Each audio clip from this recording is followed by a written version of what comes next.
or something, you're going to stand there and argue with him and say, well, what the hell if it's just suggested? I'm not going to do it. Oh, I remember one time I got to thinking, and I thought, maybe I'll have a dream. And a friend of mine went to church one Sunday morning, and when he came back, I asked my friend, I said, what did the minister talk about this morning? And my friend said, he talked about the 10 suggested commandments. And I said, did he say about it? And he says, I don't know, they were only suggested, so I didn't pay attention to them. And that's kind of the way with these steps would have been with me. You see, I needed to be hit over the head, and I need to study these things. And I found good reason to take these steps. Here are these steps we took. The program is suggested. You got a problem with alcohol? We got a program that would work. I'd like to suggest that to you. Now, if you don't want the program, fine. But if you want the program, stop being half-ass about it and do it. Here are the steps we took. Pretty simple.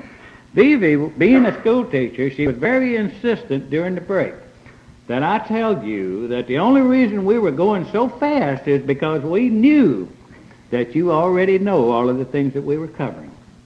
But just in case that we went so fast that you missed something, then Vivi suggests that you use it as homework and study it some more. Is that about what you wanted, Vivi? About right. Okay. I'm going to be beaten tonight for forgetting that part, but it was a very important part. And over on page 33, this was very important, I think. It talks about, we talk a lot about why it's important to study the book from the beginning. And like so many of us, when I first come into AA, I heard don't drink and go to meetings. And I heard things like just don't drink one day at a time. I thought, that's great. And in the beginning, that's what I did. I didn't drink just one day at a time. But somewhere along the line, I figured I had to sooner or later come to terms with alcoholism. And that's why it's so important to be convinced of the first step. And over on page 33, it tells me, if we study the book, once an alcoholic, always an alcoholic. Commencing to drink after a period of sobriety, we are in a short time as bad as ever. If we are planning to stop drinking, there must be no reservation of any kind, nor any lurking notion that someday we will be immune to alcohol. And for me, that did not mean don't drink one day at a time. In the beginning, before I was convinced of the first step, that's all I could do was not drink one day at a time. But once I get past the first step, then I start living this program one day at a time. And a little bit further down, I pointed this out because this was me. Potential female alcoholics often turn into the real thing and are beyond recall in a few years. I love that sentence. We're just gone when we get here. Remember that, ladies. We're gone. It says on page 34, as we look back, we feel we had gone on drinking many years beyond the point where we could quit on our own willpower. If anyone questions whether he has entered this dangerous area, let him try leaving alcohol alone for a year. If he is a real alcoholic and very far advanced, there is a scant chance of success. In the early days of our drinking, we occasionally remain sober for a year or more, becoming serious drinkers again later. Though you may be able to stop for a considerable period, you may yet be a potential alcoholic. And I don't know if I'm potential or if I was potential or real when I got here. Doesn't make any difference. I believe I'm an alcoholic. Over on page 36, we're going to start this story, and I always like to hear Woody too. He kind of puts his theatrical way to this story as he tells it. Oh, I love that kid. Bill was a great teacher. All through this book, he tells us what he's going to tell us, then he tells us, and then he tells us. That way, you have to tell a drunk at least 3 times before they ever hear anything that you say. In fact, there are 3 things who never hear what you say. They only go by the tone of your voice. One is a child, the other is a dog, and the other is an alcoholic. And Bill taught with use of stories and parables and that sort of thing, and in this chapter is quite a bit. See, he knew that we wasn't going to be willing to buy this spiritual experience thing right away, so he thought he better tell us some more about alcoholism. And there's 4 different stories in this part of the book. And in each and every one of these things, note that the people did not set out to get drunk. They had no intentions of drinking that day, and all of a sudden they ended up in a bad way again. But this one particular guy I really liked. This fella had an automobile agency, and he got to drinking and he lost it. And after he lost it, he went to sanatoriums and so on and so forth. And he even talked to Bill and some of his cronies about this Alcoholics Anonymous thing. That we told him what we knew of alcoholism. This is on page 35, and so on and so forth. He said all went well for a while, but he failed to enlarge his spiritual life. And we go to page 36, and this guy got drunk again. And we asked him to tell exactly how it happened. And the reason I like to tell this story, because this is exactly the way it happened to me so many times, and I'll venture a guess that it has happened to you very much the same way. This is the way we react. Now, this man, he said, I remember I felt irritated that I had to be a salesman for a concern that I once owned. See, he was working for this sucker and he says, I had a few words with the boss. Now, he didn't pay any attention to that. Of course, he didn't have any resentment, only about as big as a barn. So he decided he'd drive out to the country and see if he could find somebody who wanted to buy a car. And on the way out, he stopped in a joint that he'd stopped in many times, and he had no thought of drinking. He thought he would just stop and get a sandwich, and there might be somebody there that would want to buy a car. So he ordered a sandwich and a glass of milk.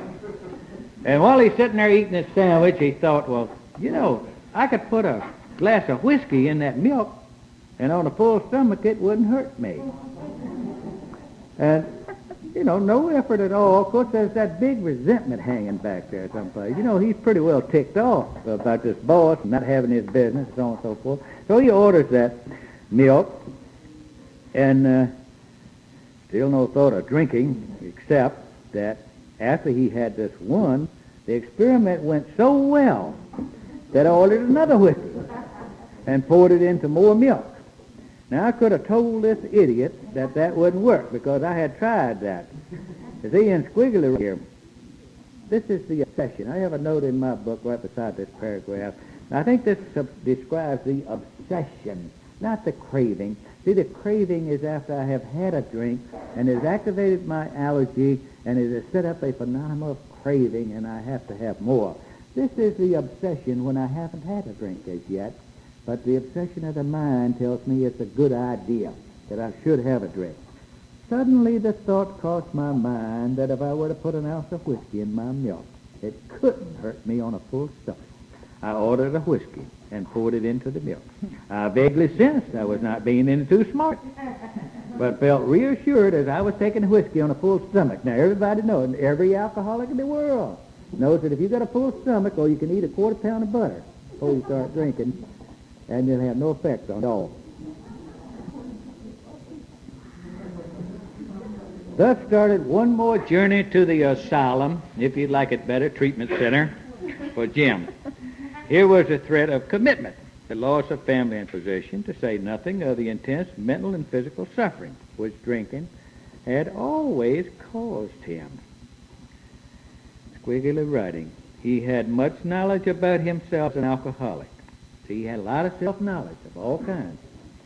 Yet all reasons for not drinking were easily pushed aside in favor of the foolish idea that he could take whiskey if only he mixed it with milk.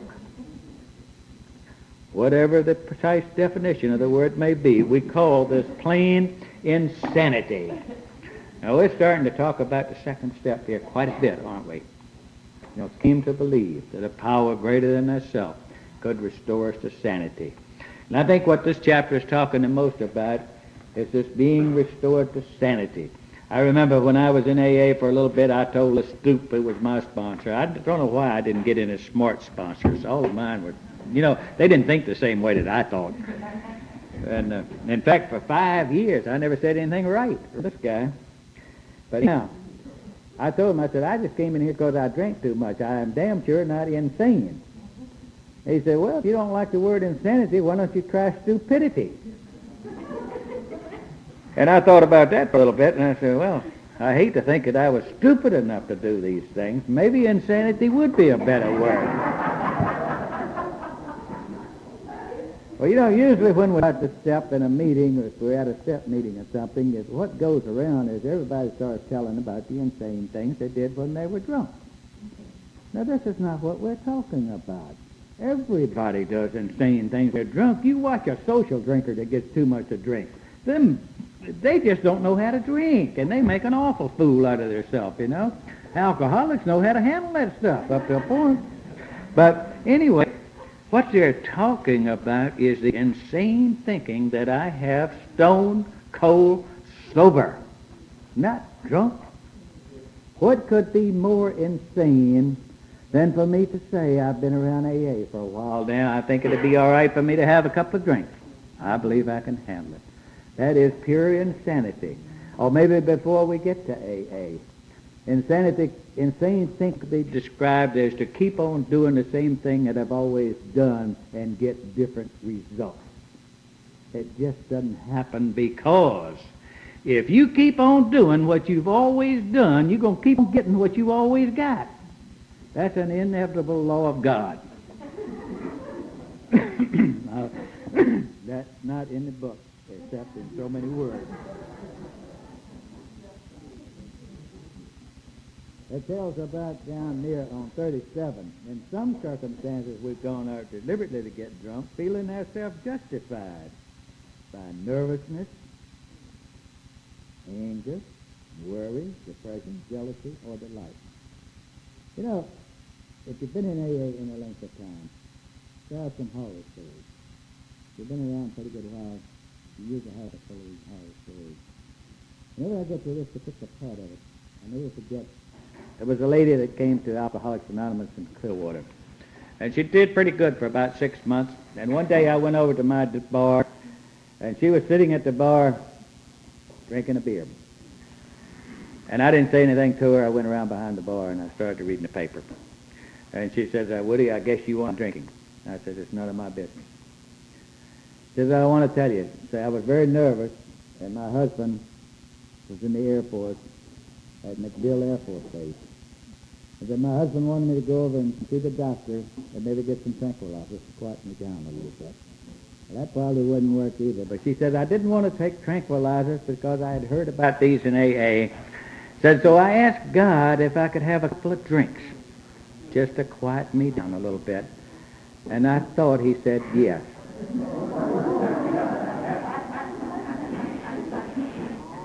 Now, if the story stopped there, it wouldn't be too bad. Just a few short months later, this woman was accused of killing her husband at Christmas time. And she came free with that. But just a few months after that, she continued to drink, and her father shot her and killed her. Is it worth a couple of drinks to calm my nerves? There must be another way. God can do for me what I cannot do for myself. If I can't calm my nerves, probably God can. And that's what this is talking about. Came to believe that a power greater than myself can restore me to some sane thinking. All through here it has stories. One other story that I'd like to mention that I didn't understand for a long time. If you read in here, it's about this joker that's a jaywalker. This cat jumps out in front of traffic at every opportunity. He gets every bone in his body broken. He's been in institutions, hospitals, time after time. He gets out and he walks out in front of traffic again and again and again. And I thought, what the hell is this in a book about alcoholism for? And I said, well, I guess Bill just wanted to entertain us. And he gave us this funny story about a jaywalker. And finally, the guy's wife sees him, and there was nothing left, and he walks out in front of another truck, ended up back in the hospital, swearing that he would never again jaywalk. The very next day, he came out of the hospital, he walked in front of a streetcar and got his back broken. And I thought, why is this story here? What has this got to do with alcoholism? This guy is nuts. Anybody knows that, this guy's just got everything loose. He hadn't got a full deck. It's just everything is gone.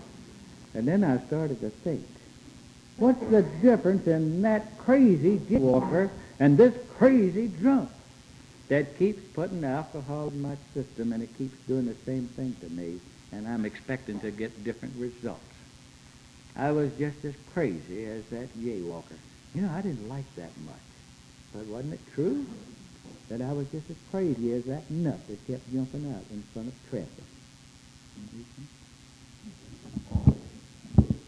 Down on page 41, it tells another kind of story on the same manner, and at the bottom of the page it says, I now remembered what my alcoholic friends had told me, how they prophesied that if I had an alcohol of mine, the time and the place would come, I would drink again. They had said that though I did raise a defense, it would one day give way for some trivial reason for having a drink. And how of us we stay on the wagon for a while and some trivial reason, a lot of these justifiable resentments, justifiable anger, there's a trivial reason to have a drink. Well, just that did happen and more, and for what I had learned of alcoholism did not occur to me at all. I saw that willpower and self-knowledge would not help in those strange mental blank spots. I had never been able to understand people whose problem had them hopelessly defeated. And that's the way it was with alcoholism for me. I knew that I had to say please in the morning and thank you at night.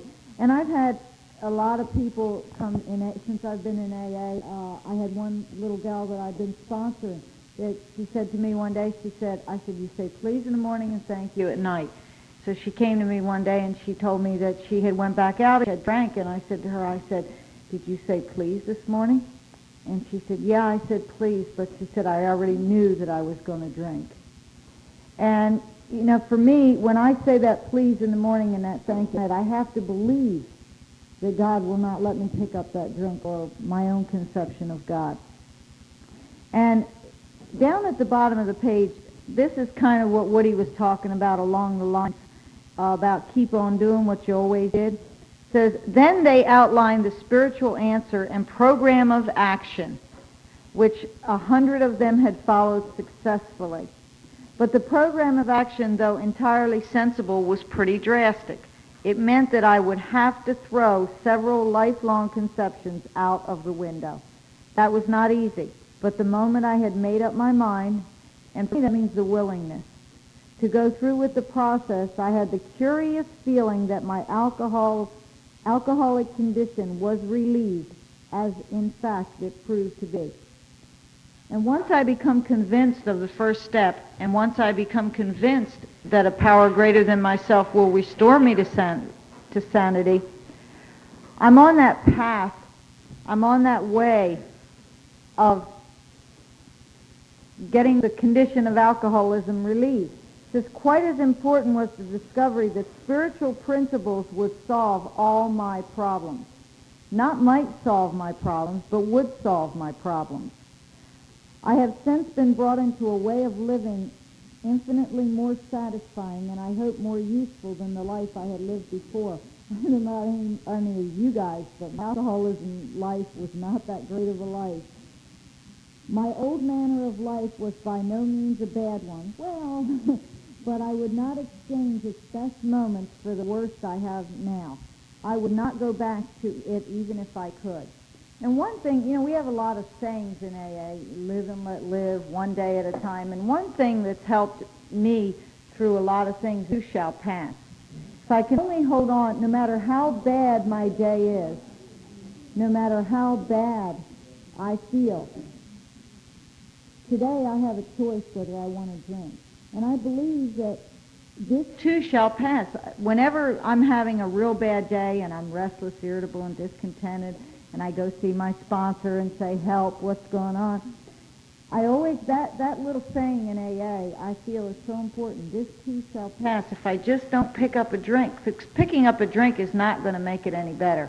It's only going to make it worse. A little bit further down, there's a statement at the bottom of this page. Well, let me go up a little bit. It says, there is no doubt in my mind that you are 100% hopeless apart from divine help. That's on page 43. Towards the bottom of the paragraph. Then down at the bottom of the page there it says, the alcoholic at certain times has no effective mental defense against the first drink. Except in a few rare cases, neither he nor any other human being can provide such a defense. His defense must come from a higher power. chapter 4, page 44, we agnostics. And I had a great misunderstanding about this, I think, and I think quite a few people in AA do. If I could change anything in the big book, I think I would change maybe the title of this chapter. I think what might happen is somebody who has tried to lead a religious life most of their life, the alcohol has interfered with it, and that sort of thing, but they would see this title as we agnostic and say, well, I'm not agnostic, I've been religious and all that sort of thing, so this doesn't apply to me, and I'm not going to read this chapter. And I think if I study this chapter, it is probably one of the most valuable chapters in all of the book, because it gives me the answers to so many things that I have looked for and questioned my entire life.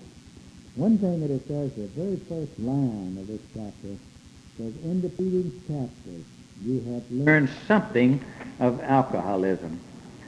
From what that says, would you assume that if you had not read the preceding chapters, you wouldn't know anything about alcoholism, other than what somebody had told you? You know, about what most of us knew is make you drunk. But here, if we read these preceding chapters, I found out because I have an allergy to alcohol. When I put alcohol in my system, it sets up a phenomenon of craving, and I have to have more. And because I found out that the solution was I have to have some kind of sincere experiences, and they have to be far-reaching. So, near the bottom of that paragraph, if that be the case, you may be suffering with an illness which only a spiritual experience will suffer. I have some trouble here. I know that there are people in AA who claim that they're atheists who are not drinking. I wonder how much of this program they're able to do. It seems like there's so many things in here. We keep talking about things of a spiritual nature. Ever think it's rather odd that as soon as you get into this program, they start talking about a high power and God and the spiritual experience and all the stuff. I thought, man, they had me back in the mission. I was about ready to tell them what they could do with it. But I was interested because I saw all these people in these meetings, just like I see here tonight. And on the faces of some of these people, there's something there that I wanted. I didn't know what it was, but I wanted it. And I thought it must have been coming from this program of Alcoholics Anonymous. That to be doomed to an alcoholic death or to live on a spiritual basis are not always easy alternatives to face. Sometimes we say to live on a spiritual basis is a weakness. I've even heard people say in AA, if you have a sponsor, it's a sign of weakness. I'll tell you what, if you had seen me when I was drunk, it wasn't exactly strength. Nobody came along and said, Woody, you're a tower of strength. We want you to run our corporation for us. I thought I was fully capable. After a while, we had to face the fact that we must find a spiritual basis of life or else. Over on page 45, here is something that for 4.5 years I never knew was in this book. And it's probably next to why not use your own conception of God, it may be the most important statement up to this point in the book for me. The second paragraph. Lack of power. That was our dilemma. We had to find a power by which we could live. And it had to be a power greater than ourselves, obviously. But where and how were we to find this power? Well, that's exactly what this book is about. Its main object is to enable you to find a power greater than yourself that will solve your problem. Isn't that the good news or not? Will solve your problem. Doesn't say will enable you to solve your problem. Will help you to solve your problem. Will show you how to solve your problem. Will enable you to find a power greater than yourself that will solve your problem. With a promise like that, what could keep you from going further? You know, long about here, when I started to study the book, is when I really started to build some enthusiasm. You know, up to this point, it seemed like it was kind of a curiosity. What else are these nuts talking about that's making sense that I hadn't seen before? And I'm going down to these meetings and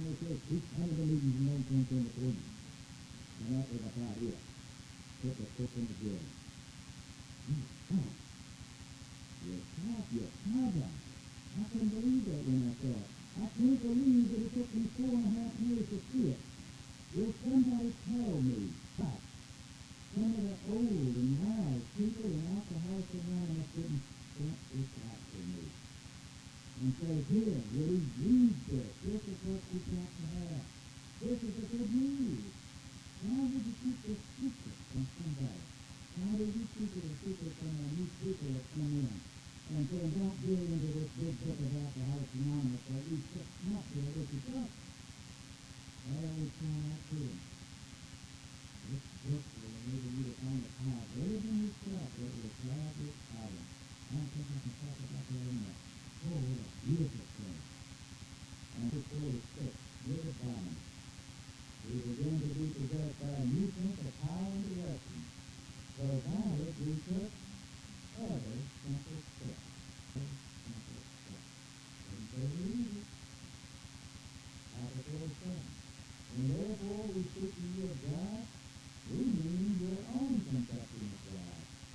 This applies to you to the spiritual expressions that you may find in this book. I think that's so wonderful. It can be my conception of what it says. I don't want your God. You don't want mine. But maybe I can find one that I can understand if I'm allowed to have a free choice about it. Middle of the page, 47. We need to ask ourselves but one short question. Do I now believe? Or am I even willing to believe that there is a power greater than myself? That's pretty simple. Just be willing to believe.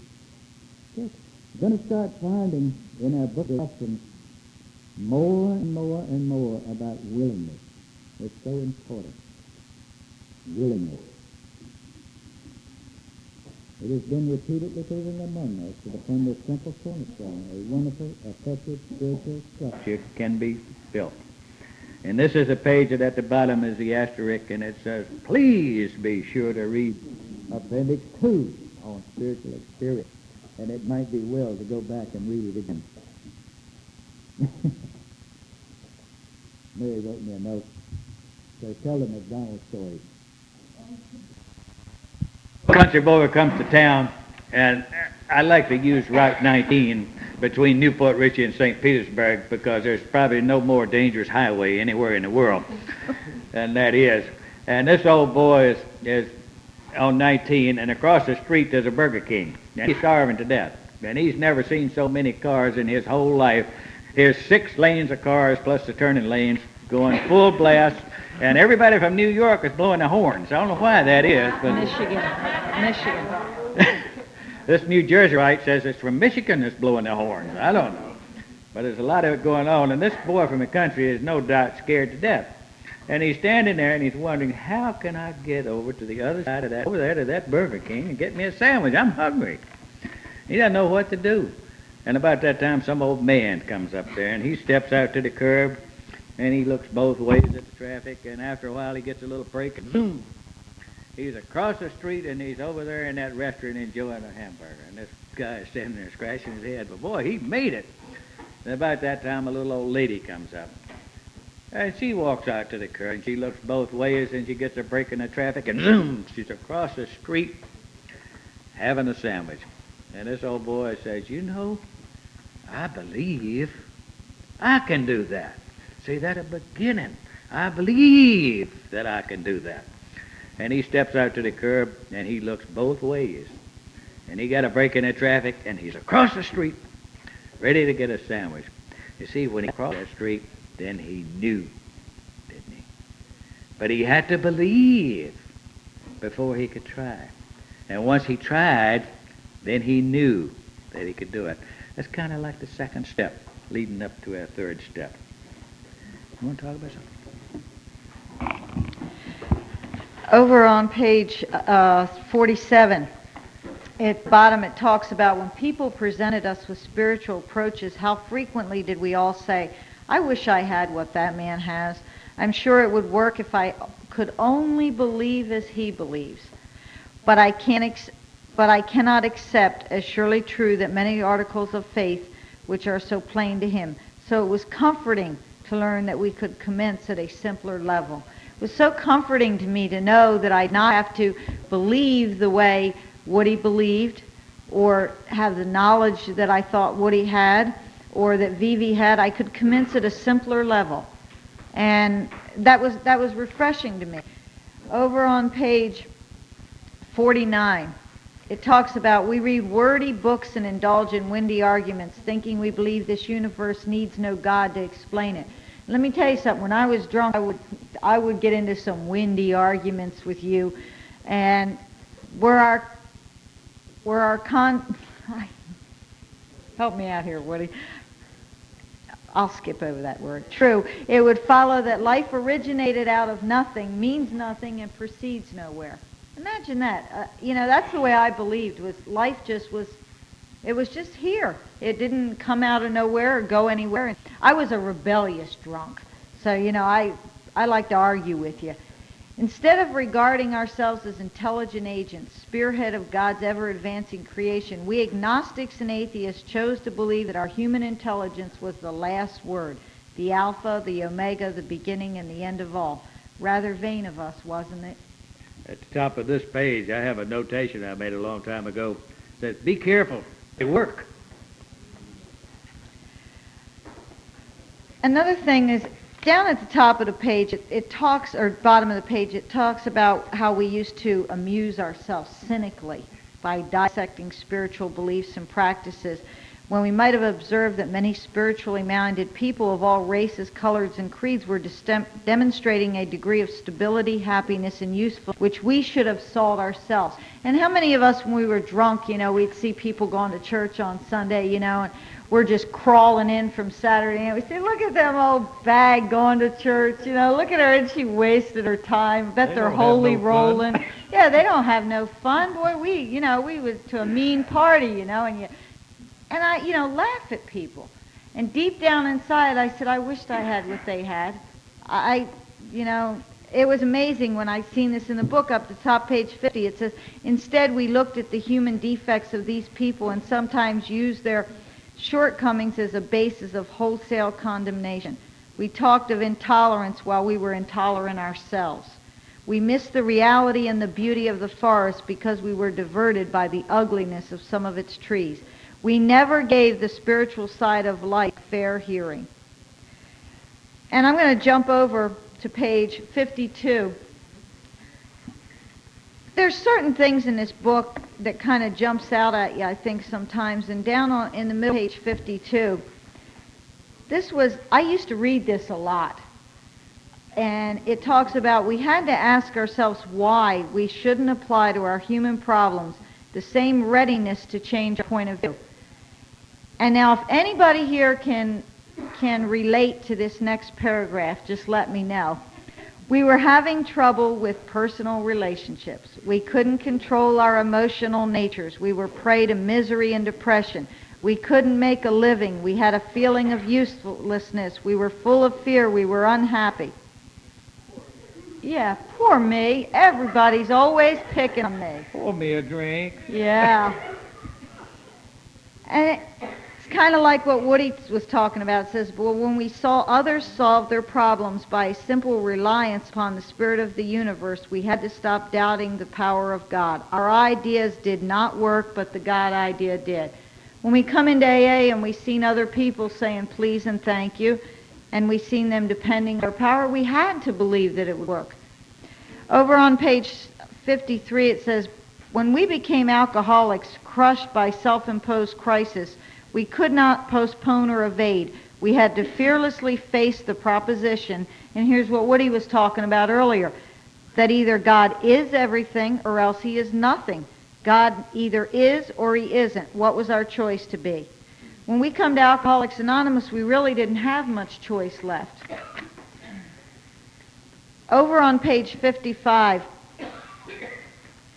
Woody talks about this a lot, and I used to laugh when I first come in, and he said that we come into AA, and I was in the treatment center, and I would hear people say they were in there 3 or 4 days, and they found God. They were cured. They found God. And when Woody became my sponsor, he informed me that God was not lost. And that seemed to make a lot of sense to me. And then he pointed out over on page 55, I've got a little note here, it says, how to find God. And about the second paragraph down, it says, actually, we were fooling ourselves, for deep down in every man, woman, and child is the fundamental idea of God. It may be obscured by calamity, by pomp, by worship of other things. And did you ever think about that? How many times we worshipped other things? Jim Beam, Jack Daniels, really, we worshipped other things. But in some form or another, it is there. For faith in a power greater than ourselves and the miraculous demonstration of that power in human lives are facts as old as man himself. We finally saw that faith in God was part of our makeup, just as much as the feelings we have for a friend. Sometimes we had to search fearlessly, but he was there. He was as much a fact as we were. We found the great reality deep down within us. In the last analysis, it was only there that he may be found. It was so with us. And one thing that was important to me, and I tell this story because, and then I'm going to ask Woody to tell another story. I was having a real hard time with finding God. I was raised as, Catholic, and people laugh, but I would say, how can you sit there? And we had a moment of silence in the beginning of AA. And I used to say in my sick mind, God can't possibly hear all of us. I mean, we're not talking. How can he hear us? And that's why I never could believe in prayer. If I'm talking out loud, he's hearing what I'm saying. But if I'm having a moment of silence, how can he hear what I'm saying? And I could not believe it. And then Woody come one day, as he always did, he told me a story. And that answered my question. I'm going to ask you to tell another story, Woody. The God in me salutes the God in you. That statement, let me just talk about that statement just a little bit. And I had wondered about where to find this God, too, until I heard somebody say he wasn't lost. And I said, if he ain't lost, where is he?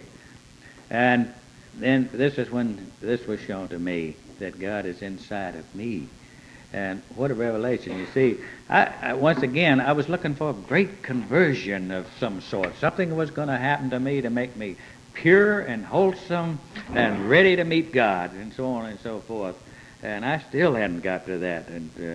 But when he told me that God was deep down inside, and there is a story that kind of demonstrates this, I think. They tell the story about when God made the world, and he and the angels were sitting around after they had finished it, and they were talking. And God says, said, I'm going to have to find some place to be that man will not find me too easily. And the angel said, well, I know you could go deep down in the sea. They never find you there. And God says, oh, yes, so they're going to have diving equipment and submarines. Oh, you're going to have all kinds of things, and they'll find me there. And another angel says, I know, said, go up on top of the highest mountains.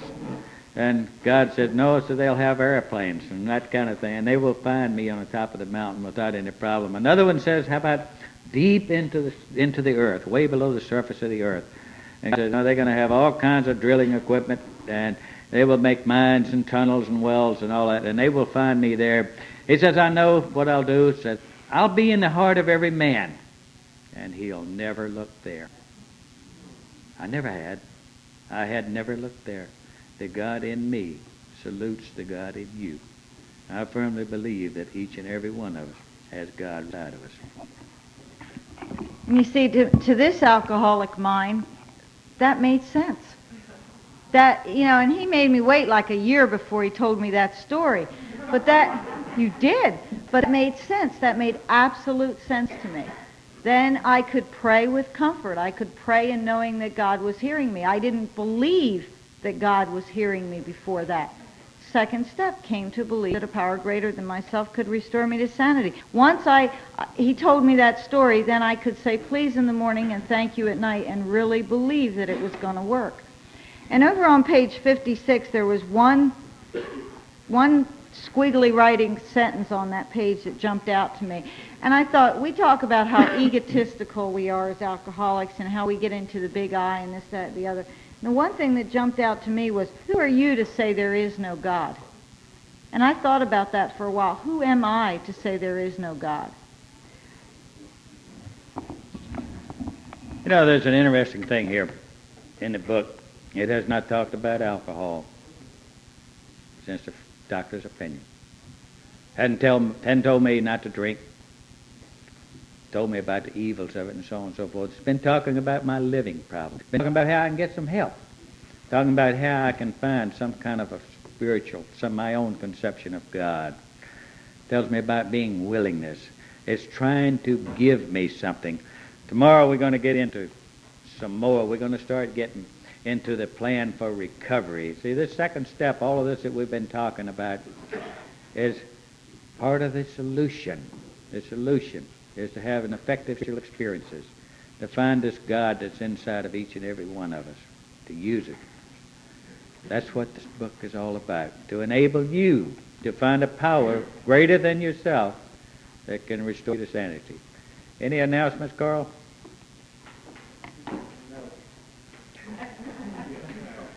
Oh, we got some favorite food snacks up here.